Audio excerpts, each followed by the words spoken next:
আসসালামু আলাইকুম। কালাম একাডেমির পক্ষ থেকে সকলকে স্বাগতম জানাই। আজকের এই যে বছর তোমাদের রসায়নের যে একটা বই এবং বিজ্ঞানী এক সময়ের মধ্যে আমি তোমাদের দেখাবো কিভাবে আমরা এই লবণকে আমরা সংজ্ঞা সহ এবং চিনতে পারি সেই বিষয়ে কথা বলবো আমি আজকে।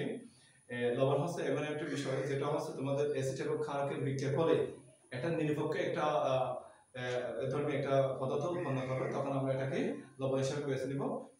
এটাকে সবাই জানে, কিন্তু আমাদের অনেক অনেক রাসায়নিক পদার্থের মধ্যে থেকে আমরা কিভাবে লবণটাকে আমরা বেছে নেবো এবং আমরা শিখতে পারবো, জানতে পারবো এবং তথ্য পাবো এটা লবণ। তাহলে আমরা দুটি ইনস্টিটিউটের মাধ্যমে আমরা দুটি যে লবণের মাধ্যমে আমরা আজকে এটা লবণটাকে আমরা সহজে জানতে পারবো।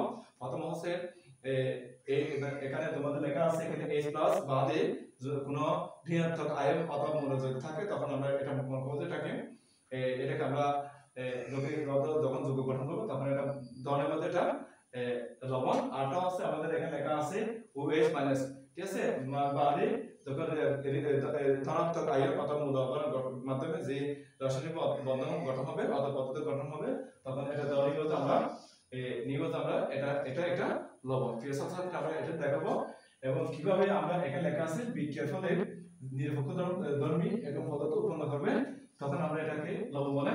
লবণে হচ্ছে H+ হাইড্রোজেন আয়ন বাদে ঋণাত্মক আয়ন বা মূলক সৃষ্টি করবে অথবা যৌগের মধ্যে রাসায়নিক বন্ধনের মধ্যে আটা হচ্ছে OH হাইড্রোক্সাইড বাদে ধনাত্মক আয়ন উৎপন্ন করব, তখন আমরা এটাকে আমরা সাধারণত লবণ হিসেবে বেছে নিব। আমি তোমাদের দেখাই, প্রথমে আমি তোমাদের এটা দেখাই। যেমন আমি এই যে প্রথম লেখা আছে এটা বাদে ঋণাত্মক আয়ন, তাহলে আমি একটু দেখাই। যেমন ক্লোরিন হচ্ছে এটা ঋণাত্মক আয়ন, যেটা এটা আমরা দেখেছি। এটা রোটেশনের সাথে আমরা তখন সোডিয়াম প্লাসে একটা বিক্রিয়া হলে এই যে এটা হচ্ছে ঋণাত্মক আয়ন। এর সাথে আমি আরেকটা পদার্থের নাম নিলাম এখানে, এটা হচ্ছে তোমাদের ক্লোরিন। সোডিয়ামের সাথে বিক্রিয়া করার পর এই যে বিক্রিয়া করার পর একটা নিরপেক্ষ যখন আমি পদার্থ উৎপন্ন করবো, সেটা হচ্ছে দেখো যেন সোডিয়াম এবং একসাথে ভিতরে ক্লোরিন রূপান্তর হবে, তখন আমরা এটাকে লবণ হিসেবে চিহ্নিত করবো। এখানে মাইনাস আছে, আরটা হচ্ছে আমি আরটা যদি দিই যেমন ক্লোরিন, ঠিক আছে, এটা হচ্ছে ঋণাত্মক আয়ন, ঋণাত্মক আয়ন আর এখানে মাইনাস আছে। এর সাথে আমি কি করবো, এখানে এই যে আবার সোডিয়াম আমি দিলাম এখানে, এর সাথে যে বিক্রিয়া করার পর যেটা পাবো সেটা হচ্ছে আমাদের সোডিয়াম ক্লোরিন, এটা হচ্ছে লবণ। কারণ এখানে এই গায়ের সাথে কোন একটা মূল যখন অথবা পদার্থ যুক্ত হবে, তখন আমরা এটাকে লবণ হিসেবে চিহ্নিত করবো। আমরা তাহলে এটা জেনে নিলাম। এখন আসবো আমরা এটা বলছে OH- বাদে ধনাত্মক আয়ন উৎপন্ন করবে, তখন এটাকে আমরা সাধারণত লবণ হিসেবে বেছে নেব। আমরা দেখবো কিভাবে, যেমন NH4 এটা আমরা সবাই জানি এটা প্লাস অর্থাৎ ধনাত্মক আয়ন। এর সাথে আমরা যখন ক্লোরিন মাইনাস নেব অথবা এটা বাদে এটা বাদে এটা বাদ দিয়ে আমরা অন্যটা যখন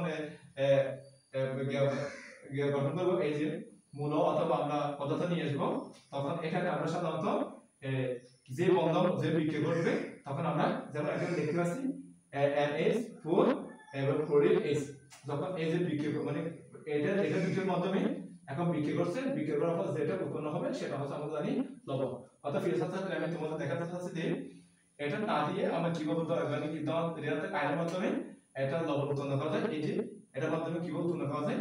আর আবার দেখাইছি এই যে ক্লোরিনের মাধ্যমে কিভাবে এটা বাদ দিয়ে H বাদ দিয়ে কিভাবে তোমাদের রাসায়নিক পদার্থ এটা কিভাবে বন্ধ করা যায় সেটার মাধ্যমে আমি এটা দেখাইছি। আরটা হচ্ছে তোমাদের ধনাত্মক আয়ন মাধ্যম দিয়ে OH হাইড্রোক্সাইড বাদ দিয়ে কিভাবে আমরা ধনাত্মকের সাহায্যে আমরা কিভাবে আমরা আমাদের লবণ উৎপন্ন করতে পারি সেই বিষয়ে আমি তোমাদের দেখাইছি।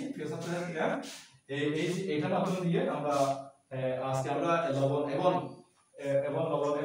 অন্যান্য বিষয়গুলো আমরা তোমাদের দেখালাম, এবং বিশেষ করে তোমাদের এই যে সংখ্যা বাদ দিয়ে মাধ্যমে হাজার হাজার তোমাদের লবঙ্গের রাসায়নিক পদার্থকে চিহ্নিত করা যাবে। এরপর যদি তোমরা করো তাহলে তোমাদের কোনো সমস্যা হবে না ছাত্রছাত্রীরা। আমি আজকে এই যে ছোট্ট একটা রিভিউর মাধ্যমে আমি তোমাদের শেষ করলাম। আমি সবাই বলবো যারা পরিশ্রমী যারা উদীয়মান তারা অবশ্যই মানে জয় হয়। আমি প্রত্যেকটা ছাত্রছাত্রী বলবো যে তোমরা কাজটা করো সঠিক মধ্যে করো। Your culture basis every time you are a punishment. This is homework in our educational work. In our this is adversity you are কি টিচার তোমরা তোমার টিচার মতো চলো ইনশাআল্লাহ জয় হবে। এরপর আজকে আমি এপিসোডটা শেষ করলাম। আল্লাহ হাফেজ, আসসালামু আলাইকুম।